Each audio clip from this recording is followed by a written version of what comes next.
आपने public rally में कहा था कि 370 पे हम अवाम से, जम्मू कश्मीर के अवाम से बातचीत करेंगे, 370 को हटाएंगे, लेकिन हम उस पर चर्चा पहले करेंगे। हम जम्मू कश्मीर के अवाम से बात करेंगे। लेकिन 5 अगस्त को आपने क्या किया सारे लोग जानते हैं। यहां की विधानसभा बंद, यहां के लोग जेलों में, यहां के नेता, पूर्व मुख्यमंत्री सारे बंद, और आपने हटा दिया। शॉर्ट ऑफ आजादी, sky will be the limit. वो भी भारत के प्रधानमंत्री थे, जिन्होंने हमें ये राइट्स दिए थे, वो भी लोगों के चुने हुए नुमाइंदे थे, और वो पूरे भारतवर्ष ने हमें दिए थे। मोदी जी, सरकारें आती है जाती है, लेकिन पूरे देश ने हमारे साथ वादा किया था करते थे। जो वजीर आजम साहब आए, उनका स्वागत है, हम उनका मान सम्मान करते हैं, बहुत रेस्पेक्ट उनकी करते, लेकिन वे ड्यू रेस्पेक्ट में कहना चाहूंगा, हम उम्मीद करते थे जो नरेंद्र मोदी जी ने कहा था, दिल की दूरी और दिल्ली की दूरी,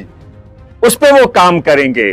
और मुझे उम्मीद थी कि वो उस पे कुछ बात करेंगे या इन सालों में उस पे काम करेंगे। तो लेकिन उसके बरक्स हुआ। हमें उसमें हम ये चाहते थे कि वो वाकई ही दिल की दूरी और दिल्ली की दूरी में कोशिश करेंगे कि ऐसे स्टेप्स लेंगे कि जिससे दिल्ली और दिल की दूरी खत्म हो जाए। हम चाहते हैं कि नरेंद्र मोदी जी से हम कहना चाहेंगे, नरेंद्र मोदी जी, आप जैसे ही वाजपेयी जी का भी हम सम्मान करते थे, वो भी भारत के प्रधानमंत्री थे। उन्होंने कहा था हम इस समस्या को बातचीत से सुलझाएंगे, हम इंसानियत, जमहूरियत, कश्मीरियत में इसका हल करेंगे। मोदी जी, सरकारें आती है जाती है, लेकिन पूरे देश ने हमारे साथ वादा किया था कि आपके जो अधिकार, जो हमें अधिकार दिए गए थे, मुझे याद है वो उन हमारे भारत के प्रधानमंत्री रह चुके नरसिम्हा राव जी, उन्होंने कहा था शॉर्ट ऑफ आजादी, sky will be the limit. वो भी भारत के प्रधानमंत्री थे, जिन्होंने हमें ये राइट्स दिए थे, वो भी लोगों के चुने हुए नुमाइंदे थे, और वो पूरे भारतवर्ष ने हमें दिए थे।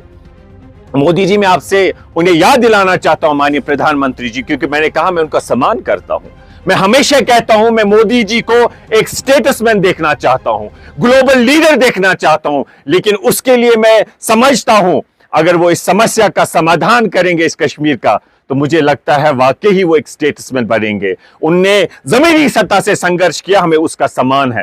लेकिन मैं मोदी जी से कहना चाहता हूं, मोदी जी, चुनाव रैली में ही आपने इसी जम्मू में कहा था कि अगर हम 370 को हटाएंगे, लेकिन हम उस पर चर्चा पहले करेंगे, हम जम्मू कश्मीर के अवाम से बात करेंगे। लेकिन 5 अगस्त को आपने क्या किया सारे लोग जानते हैं। यहां की विधानसभा बंद, यहां के लोग जेलों में, यहां के नेता, पूर्व मुख्यमंत्री सारे बंद, और आपने हटा दिया। आपने पब्लिक रैली में कहा था कि 370 पे हम अवाम से, जम्मू कश्मीर के अवाम से बातचीत करेंगे। उसके अलावा मैं आज आपसे यह कहना चाहता हूं, मोदी जी, हम चाहते हैं यहां शांति हो। हम जम्मू कश्मीर के अवाम, मैं विशेष तौर एक स्ट्रांग सपोर्टर हूं अहिंसा का। मैं चाहता हूं ये शांति हो, संविधान के धारे में अपने राइट्स की पीसफुली बात हो।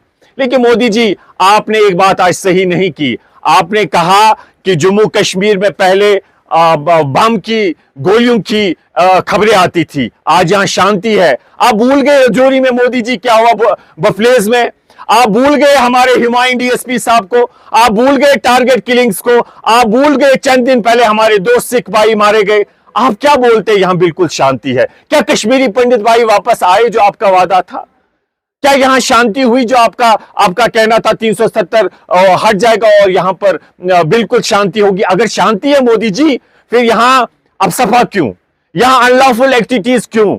यहां पर डिस्टर्ब्ड एरिया एक्ट क्यों? यहां बच्चे जेलों में क्यों? मैं एक इस देश से प्रेम करने वाला व्यक्ति हूं। मैं मोदी जी का सम्मान करता हूं। वो बीजेपी से भले ही हो, लेकिन वो इस देश के प्रधानमंत्री है। मेरा अधिकार है माननीय प्रधानमंत्री जी से अपनी मैं बात रखूं, मेरा जो दुख दर्द है वो उनके सामने रखूं। मैं चाहता हूं संविधान के दायरे में हमारे जो जायज मांगे हैं उनकी बहाली हो, उनको सुना जाए। ये हमारी माननीय प्रधानमंत्री जी से मांग है। माननीय प्रधानमंत्री जी, हम संविधान के दायरे में ढूंढते थे, हमारे पास प्रधानमंत्री था, हमारे पास जम्मू कश्मीर का संविधान था, राष्ट्रपति था, एक राज्य था। सब कुछ हमसे छीना गया, वो हमारे साथ इंसाफ नहीं है, अन्याय है। हम आपसे गुहार लगाते हैं कि प्रधानमंत्री जी हमें इंसाफ दीजिए और आप स्टेटसमैन बनिए।